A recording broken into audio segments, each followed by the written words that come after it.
la realidad que estás pasando no es la realidad que está pasando en el cristianismo está siendo engañado con falsas doctrinas de prosperidad, autoayuda, psicología y otras cosas paganas como rituales hechos a Dios que son para Dios en realidad es una abominación.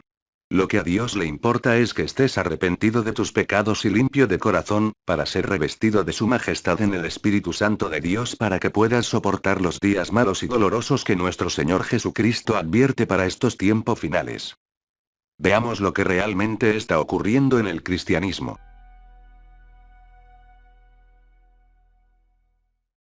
Thank you so much, General Boykin. It now gives me great pleasure to introduce Bridget Gabriel, the CEO President at for America. Bridget, the floor is yours.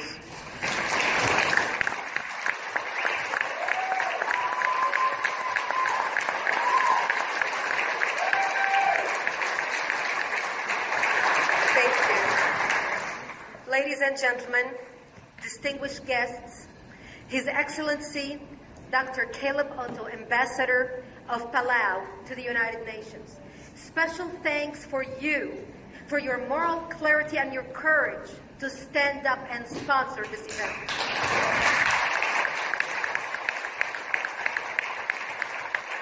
And special thanks to you, Doshi, for your leadership and your vision, because without your vision and your work together, this would not have taken place today.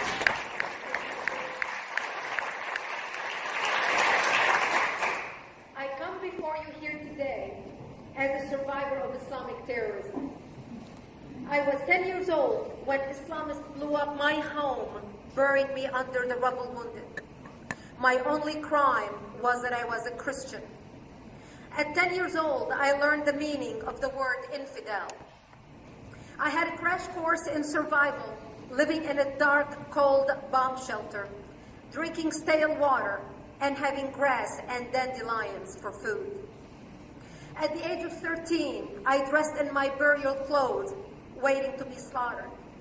And by the age of 20, I had buried most of my friends killed by Muslims. When I was growing up, I knew that only 3 kinds of people existed in the world: killers, victims, and bystanders. The lesson I learned gave me a fierce determination to fight evil and become a passionate leader against apathy and indifference. Today, throughout the world, more Christians are persecuted for their religion than any other religious or ethnic group. Approximately 200 million Christians in 60 countries are oppressed, abused, murdered solely because they are Christians. But it is in the Muslim world where the genocide has begun. 14 of the world's 15 most repressive countries for Christians are Muslim countries: Somalia, Iraq, Syria, Afghanistan, Sudan, Iran, Pakistan, Eritrea, Nigeria, Maldives, Saudi Arabia, Libya, Yemen, and Uzbekistan. 36 of the worst 50 are Muslim countries, including Qatar, Egypt, the Palestinian Authority territories, Jordan, Algeria, Tunisia, Malaysia, Turkey, and Indonesia. In many of these countries, churches are bombed or burned while worshippers are inside. Christians are kidnapped, brutalized, raped, sold into sex slavery, mutilated, shot, beheaded, or burned alive. These are not isolated occurrences.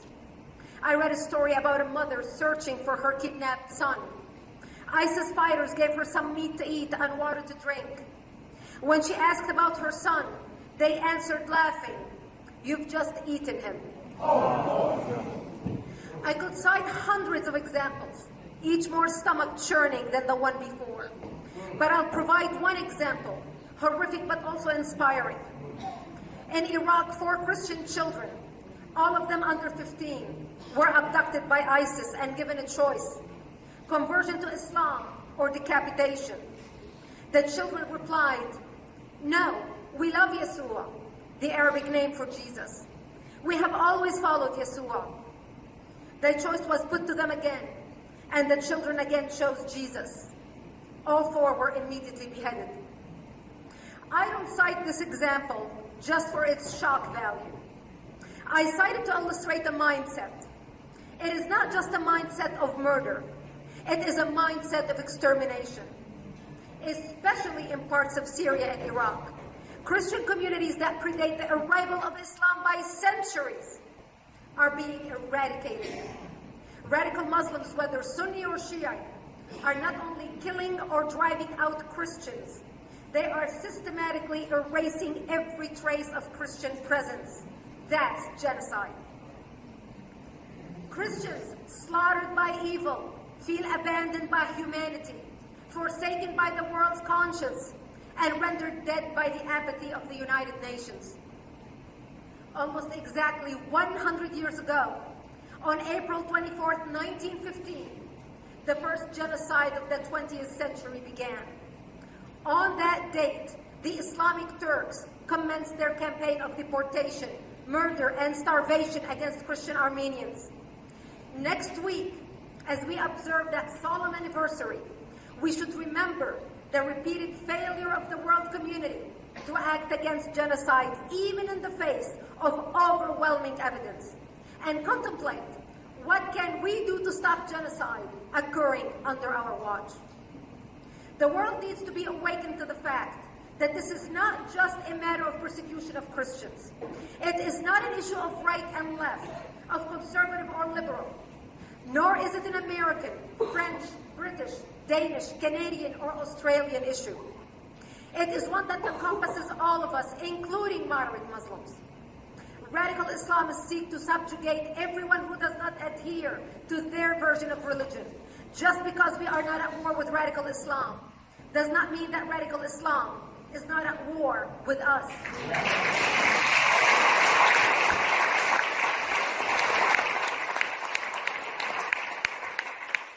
Pretending that war does not exist only ensures our defeat. The consequences of that defeat will be catastrophic for the civilized world. The United Nations Security Council is, as usual, impotent. And while the Human Rights Council ceaselessly foams at the mouth about perceived Israeli violations of Palestinians' rights, it doesn't seem to notice documented massacres of Christians by Muslims all over the world. It's ironic that Israel is the only country in the Middle East that has an increasing Christian population. Since 1948, the Christian population of Israel has increased 400%.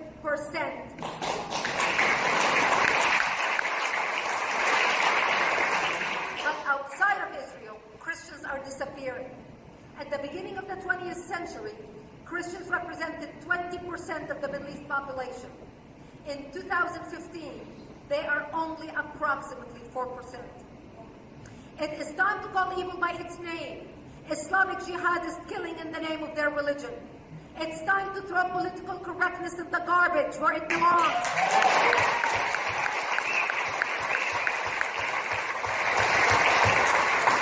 It's time to silence the apologists for evil, including members of the United Nations.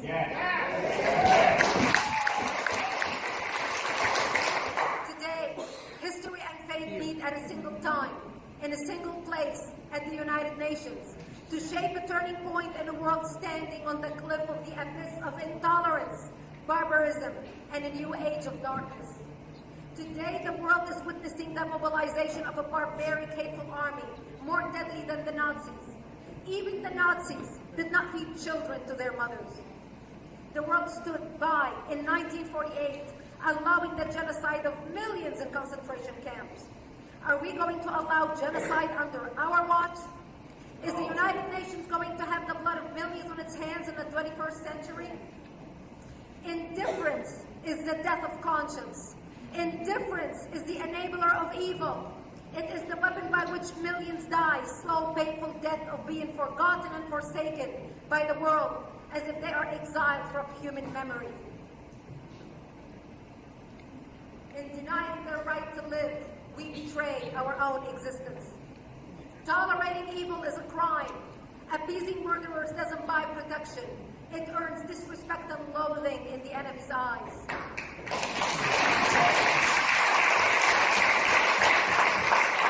Yet apathy is the weapon with which the West is committing suicide. ankles with which Islamists are leading us to our demise. I used to lay sleeping as a teenager in the 70s on my bomb shelter floor, praying to survive another day while waiting for the world to act. It never even occurred to me in my fondest dreams that I might have the chance to be standing here at the United Nations in 2015, asking the world today to act against evil.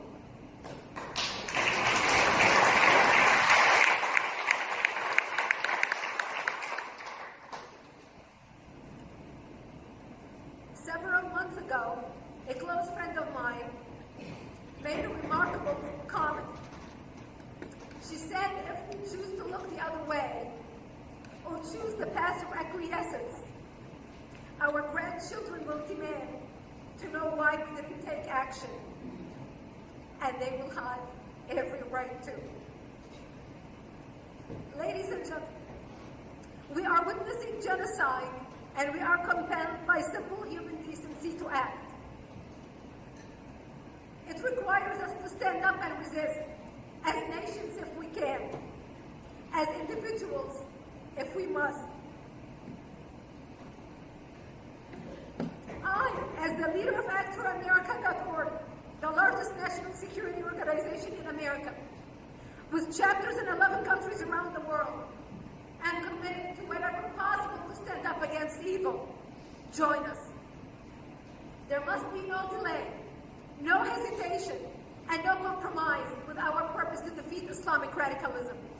We cannot, we must not stand on the sidelines allowing genocide in our lifetime.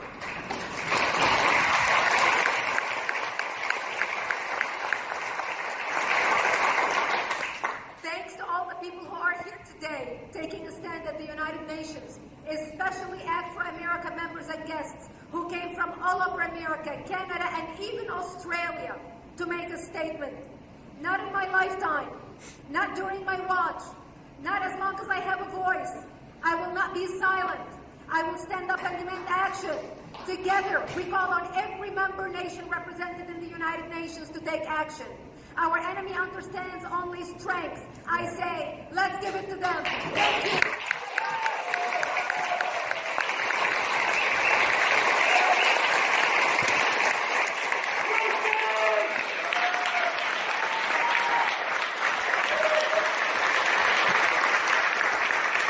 Cambia tu manera de pensar, cambia tu manera de vivir, cambia tu manera de servir a Dios en humildad con poder y gracia para que puedas tú estar firme a todos estos días de alumbramiento para vida eterna en Cristo Jesús. Prepárate para el juicio.